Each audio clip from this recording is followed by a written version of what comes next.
Hello everyone, welcome back to my channel. आज हम 22 जुलाई राष्ट्रीय झंडा अंगीकरण दिवस के बारे में बताएंगे और जानेंगे कि राष्ट्रीय झंडा अंगीकरण दिवस क्या है और इसे कब से मनाया गया, इसे मनाने का क्या कारण है।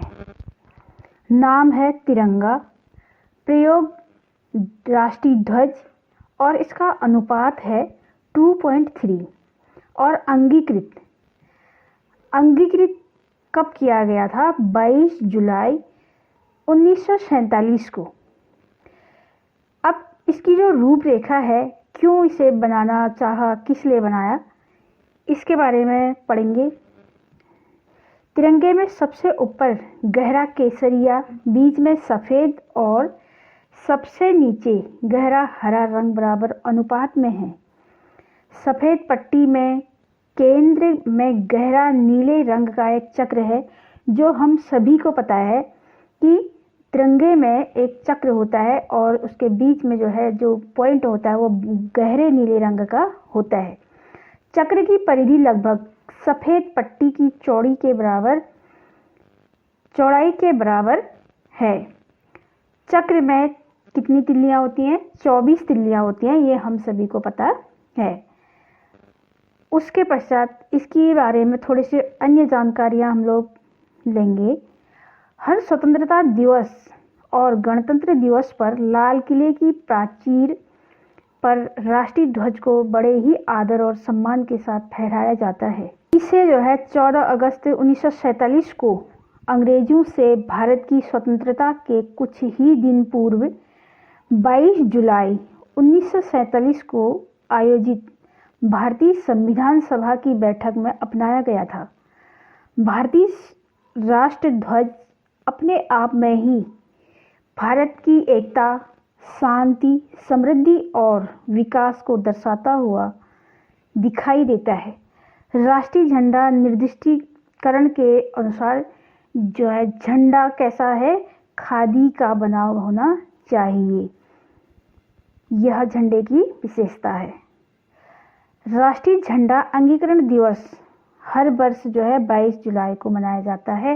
इस दिन अर्थात 22 जुलाई 1947 को राष्ट्रीय ध्वज तिरंगे को भारत के संविधान द्वारा अपनाया या अंगीकृत किया गया।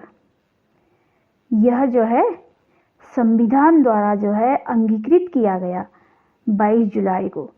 तिरंगा भारत का राष्ट्रीय ध्वज है जो 3 रंगों से बना है, इसलिए हम इसे तिरंगा कहते हैं। तिरंगे का निर्माण सर्वप्रथम तिरंगे का निर्माण हमारे राष्ट्रीय ध्वज का जो इतिहास है वह बहुत रोचक भी रहा है।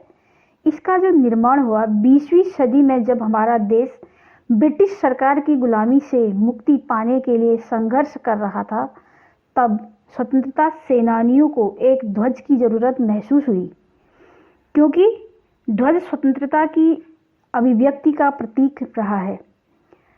सन 1904 में विवेकानंद की शिष्या सिस्टर निवेदिता ने पहली बार एक ध्वज बनाया, जिसे बाद में सिस्टर निवेदिता ध्वज से जाना गया।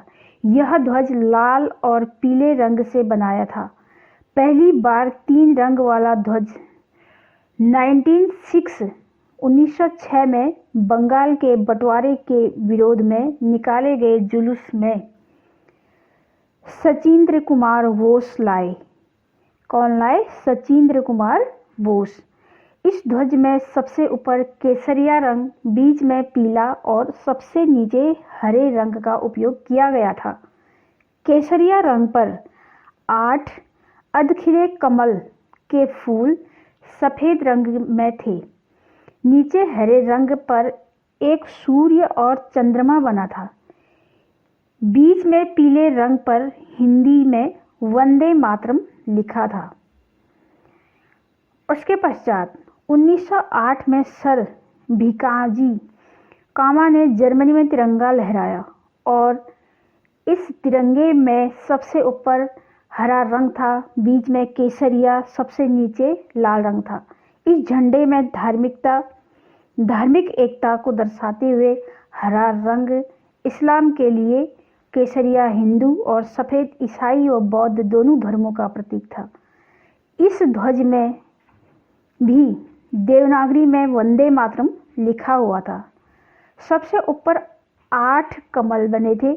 इस ध्वज को भिकाजी कामा, वीर सावरकर और श्यामजी कृष्ण शर्मा ने मिलकर तैयार किया था। प्रथम विश्व युद्ध के समय इस ध्वज को वर्निल कॉमेडी ध्वज के नाम से जाना गया, क्योंकि इसे वर्निल कमेटी में भारतीय क्रांतियों द्वारा अपनाया गया था। भारतीय राष्ट्रीय ध्वज को इसके वर्तमान स्वरूप में 22 जुलाई 1947 को आयोजित भारतीय संविधान सभा की बैठक के दौरान अपनाया गया था, जो 15 अगस्त 1947 को अंग्रेजों से भारत की स्वतंत्रता के कुछ ही दिन पूर्व की गई थी। इसे 15 अगस्त 1947 और 26 जनवरी 1950 के बीच भारत के राष्ट्रीय ध्वज के रूप में अपनाया गया।